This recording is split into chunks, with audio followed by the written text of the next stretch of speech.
আজকে আমি ক্ষেপণ আজকে দিয়ে দেখবেন মাছ ওঠে।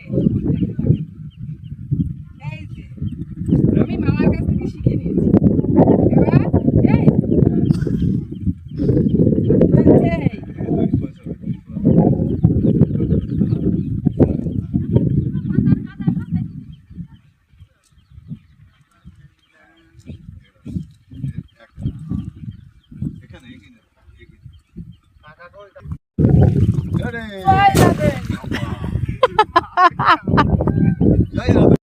বড় মাছ পড়িনি, বড় মাছ পড়লে ও পড়েছে পড়েছে।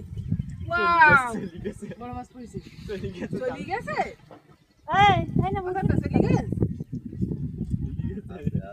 না আছে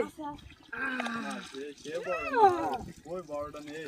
ওই দেখ মামি যা আলো দেখি কই মাছ উঠেছে। থানালে আমার